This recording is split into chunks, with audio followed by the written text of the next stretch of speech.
Hello, welcome to my first tutorial, my first mini tutorial to be exact. This is Rafa speaking, just like you might know or not, I don't know. Well, let's see how this will roll out. I hope you enjoy it. One subject that I will bring up to this video and all the upcoming ones is about how my creative process is largely based on quote-unquote following my gut about what I think and feel the image is sort of asking me to do. Most of the time, especially when I'm creating personal work, I don't have a clear 100% defined image in my head. It's mostly an abstract feeling, which I then start pursuing while I start drawing and painting, searching for the visual cues, let's say, that connects the image I'm working with that part of my mind where the idea is living. Well, this applies to this illustration, of course. It was a commission by the amazing design group called Super Friendly. You can find them on Twitter, where I need to pick one of the precaution measures for the coronavirus. Oh my god, in this case you're listening to this after the plague is finally gone. Oh my, thank goodness you're healthy and safe. This is so crazy. Strange time, my friends. But anyway, they gave me total creative freedom to come up with a fun, different than usual concept associated with the idea of not touching our faces during pandemic. So I came up with this idea for the force field in a metaphorical way of conveying the message. As you could see at the first sketches at the beginning of the video, I usually have just a vague idea on my head, and I would say mostly, I don't know, maybe 100% of the times, the whole thing will change and look a lot different on the end compared to the initial drafts. I did a simple sketch to show them, and once they approved and gave me the okay to move ahead, I then start defining what the force field lady would actually look like, as well as her force field. Well, after doing just enough of sketching for a start, I then start pouring over some colors to help me visualize the shapes and values, which are the most important part for me before really making decisions about the color palettes. Color palettes, yeah. I hope you get it.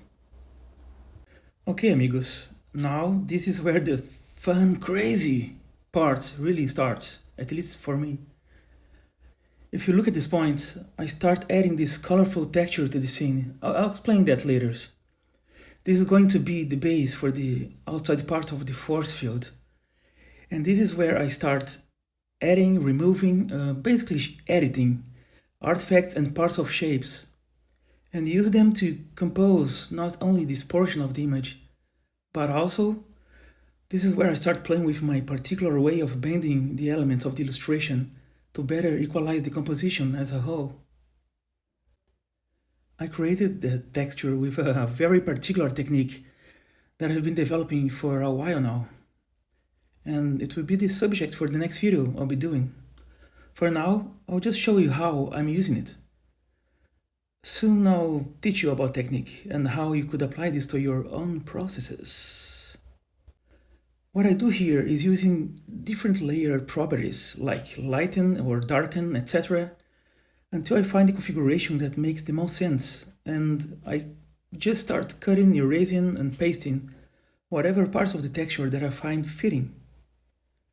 I start using some overlay layers to alter the mood and atmosphere with some splashes of color, and start guiding the illustration to its final stage, composing all the elements until everything is at a right balance. I cut and paste parts of the shapes that are going to be her outfit now, organizing the artifacts that I create in a semi-abstract manner, always looking for the balance within the composition. Now this is where the whole thing gets super subjective for me to explain, but I'll try and do my best.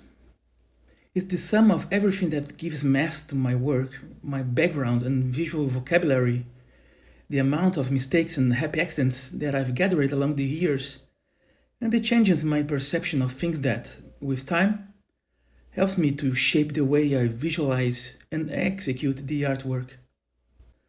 I'd say the quote unquote secret is really not thinking too much when you're sketching ideas or painting something. You need to let the intuitive part of your own creative mechanisms to take place. It's almost like meditating, but it's not exactly like going to some sort of trance or stream of consciousness or this type of thing. It's letting your, let's say, irrational, primal, creative mind take control over rationalization, overthinking, and let the outcome of these particular moments show you how far the illustration you are working might take you. Sorry for all the mumbling, but to be completely honest, this is actually a better and more sincere explanation of how I make stuff happen than just showing you some lines and tricks. Although, of course, showing you the actual process is super important to illustrate the things that I'm trying to say, for sure. Let me know what you think, give me your feedback. Sorry for my thick accent, and let's keep on going, people! Until next time, this is Rafa Sarmento, and it was a pleasure to make this video for you all. Be freaking creative!